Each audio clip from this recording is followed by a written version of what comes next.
Is why do we need lasers, or why do we choose lasers to treat melasmas? And the reason for this is because different frequencies of energy have a high affinity for melanin. Now, what does that mean? If this was a molecule of melanin and I have the right frequency of energy, the melanin would just absorb the energy, it would just suck it up, and I wouldn't have to use high power to force the energy into the melanin. So what I'm going to do now is draw out the whole process for you, the whole equation, so to speak. So here we have a graph, and this bottom line is the baseline color of your particular skin type.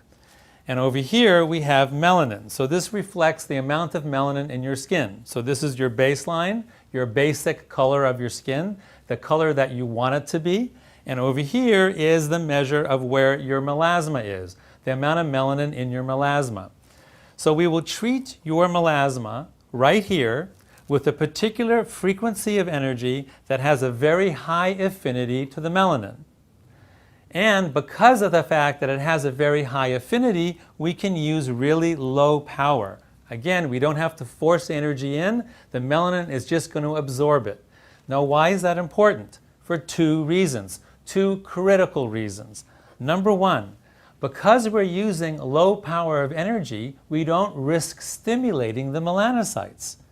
Remember, the energy that comes out of a laser is light energy, just like the light that comes from the sun. And what do we know about melanocytes? They are stimulated by light energy. So if I'm using a laser with high power, yes, the energy is going to be absorbed by the melanin, but it's also going to penetrate deeper, down to where the melanocytes are, and you risk stimulating them and actually making your melasma worse. Now, some of you have had treatments like that, where a wrong kind of laser was used or too much energy was used, and it did make your melasma worse, so you know exactly what I'm talking about. So, number one, we use low power of a high affinity kind of wavelength or frequency so that we do not stimulate the melanocytes and we don't risk making it worse. The second reason that we're going to use low power is because of what does happen to the melanin in your skin.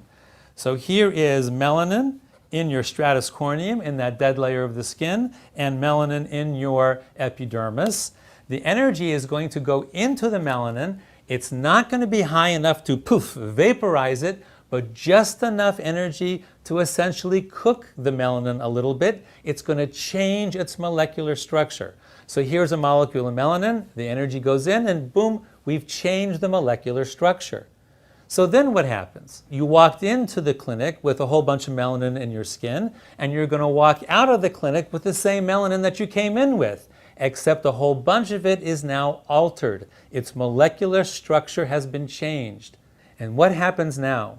You leave the clinic, and over the next 3 to 4 weeks, the immune system gets involved. The immune cells come around and they look at this altered melanin and they say, hey, this looks like melanin, but it doesn't smell like melanin. This is a foreign particle. It's altered. It doesn't belong here. And what does the immune system do with particles that don't belong?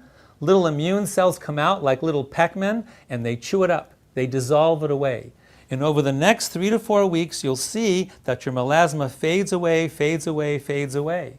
And then it'll stabilize because, again, we didn't get all the melanin. Melanin is in layers. So we treat again, and over the next 3 to 4 weeks, fades away, fades away, fades away, stabilizes, treat again, and then over the next 3 to 4 weeks, fades away, fades away, fades away. Now, you'll notice that there's a little bump. With each time we treat your melasma, there's a little bump in this curve here, which represents the fact that when we change the molecular structure of the melanin, it changes color a little bit. It might get a little darker, it might get a little bit of an ashen color. The melasma is fading out. In 3 to 5 treatments, it should be all the way back to your baseline color, and that's fabulous. But what about the melanocytes? The miracle of all this is that not only is your immune system getting rid of the extra melanin in your skin, but for some reason that we don't even understand, somehow the immune system's involvement is resetting the thermostat on those melanocytes from 80 back to 72, so that the color, the extra melanin, the melasma does not return. The innate wisdom of your immune system can do it better. Now, I've talked about having the correct laser that has a frequency of energy that has a high affinity for melanin. And it's not the same for every person. It's not the same for every melasma. People's melanin does alter, does change a little bit from person to person. Also, the depth of the melanin in a person's skin may vary. That's why we have so many lasers here. There are 5 known frequencies that have an affinity for melanin, starting with 532 nanometers and going all the way up to 1064 nanometers. Now, depending on the person, one of these different frequencies may be better, may have a higher affinity for their melanin than a different frequency. So that's one thing that we have to look for. The other thing is different lasers pulse the energy in different amounts of time. There are long pulse lasers that pulse in the 1,000th of a second.